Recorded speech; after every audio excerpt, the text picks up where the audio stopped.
In the early 1990s, Zach Morris and Kelly Kapowski were one of the hottest couples on television. They were certainly the hottest couple on Saturday morning television, where Saved by the Bell became a pop culture sensation. They were relationship goals well before NBC's online store began selling a shirt confirming they were relationship goals. And then Jeff Hunter came along and messed everything up. Zack and Kelly's split played out in episodes that premiered 30 years ago this month. Why did the creative team behind Saved by the Bell decide to end Zack and Kelly's relationship? How did Jeff enter the picture? And how does Muldoon feel about his memorable role all these years later? A main storyline of Saved by the Bell during the early part of its run was Zack pursuing, and then dating, his dream girl, Kelly. By the time Jeff was introduced at the beginning of Season 3, Zack and Kelly were firmly entrenched as Bayside High star couple. However, the show's creative team, led in part by executive producer Peter Endel, saw an opportunity to grow and expand the Zack and Kelly characters. That meant Zack and Kelly growing apart as boyfriend and girlfriend. In any series, the stories have to evolve, and I think Peter's choice at the time was, what stories do we have left to tell with Zack and Kelly? And this was certainly going to be a big one, Barrio said. Steering the characters into a new direction also allowed fans to see how Zack and Kelly would handle a breakup, a situation that most real-life teens who fall in love have to face eventually. We were looking, I would imagine, back at high school kids and saying, well, you know, they tend to have these deep relationships, deep love affairs that last a week or two, not a lifetime. So would this be an opportunity for us to do something different and make it real and make it feel like this is how kids really live, Sachs recalled. Still, the decision to have Zack and Kelly move on from each other took the show out of its comfort zone. I know for all of us on the show, it was pretty dramatic for us, too, because we were very used to Zack and Kelly being together, Barrio remembered. The show was taking a risk. Would its audience accept a Saved by the Bell in which Zack and Kelly were not together? Muldoon said Endel gave him a heads up to let him know exactly what he was getting himself into. He told me, he goes, just so you know, for our fan base, this is going to be a big deal. We're taking a chance here. I remember Peter said that to me. And I, slowly over these 30 years have realized what he meant, Muldoon shared, laughing. Coming up with a new love interest for Kelly was a tall order. After all, Zack was a self-proclaimed blonde Tom Cruise. Jeff may not have been blonde, but he was attractive, and he was a college man.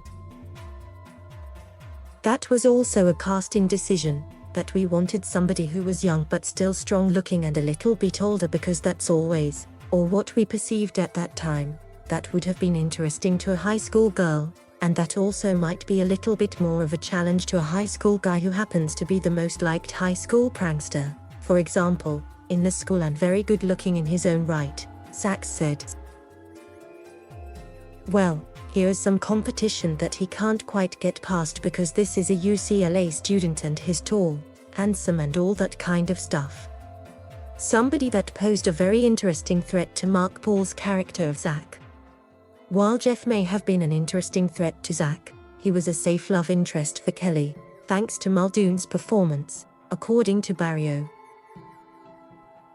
I think what we had to be careful because he was older, is that we had been living in a world of high school kids, and so I think what Patrick did that was so special and unique is that he fell into that world without making it feel like there was some danger for Kelly, I think that's why he in the audition process came up as such an ideal candidate for that role, because it still felt like something that could make sense for Kelly, Barrio said.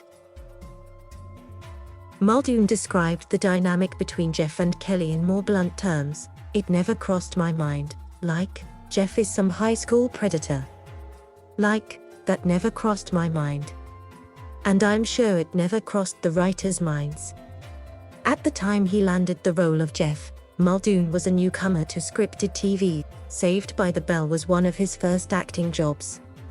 He'd previously crossed paths with Thiessen during his modeling days, but he didn't really know much about Saved by the Bell before he filmed his episodes. I didn't really realize how popular it was, And I also really didn't realize how much people had an affection for Kelly and Zack and how serious they were about it, Muldoon, 52, said. I kind of discovered that, because it was a live audience, and I remember the recording of the show. The reaction from the audience was, like, not favorable, you know, and strong.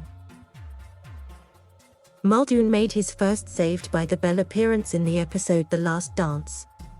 As a new manager at the Max, Jeff took a chance on an inexperienced Kelly, who was in need of quick cash before the Bayside costume ball, as a server. Sachs is credited as a writer of the episode, though he was quick to point out that the writing process for Saved by the Bell was a collaborative effort. The Jeff character was named after Sachs and his Brittany Spaniel at the time, Hunter, a companion in the writer's room. Though Muldoon said the audience reaction to his character was not favorable, the studio crowd didn't object to Kelly and Jeff's first kiss, either. The moment came when the two were alone at the Maximum. The audience was silent when Kelly and Jeff first touched lips, but when they kissed again, those in attendance let out a familiar woo. I think the audience at first didn't quite know what to make of what was happening, the way that Kelly didn't, the character, so, yeah, it was pretty quiet at that moment, Barrio said. And I think, you know, when you're shooting the multicam and you do have a live audience, you never really know for sure what reactions will be to things.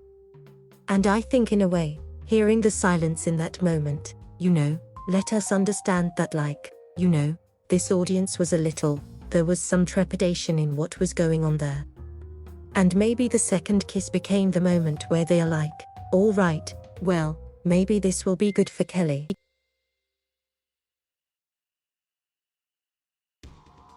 Thank you for watching. Please subscribe.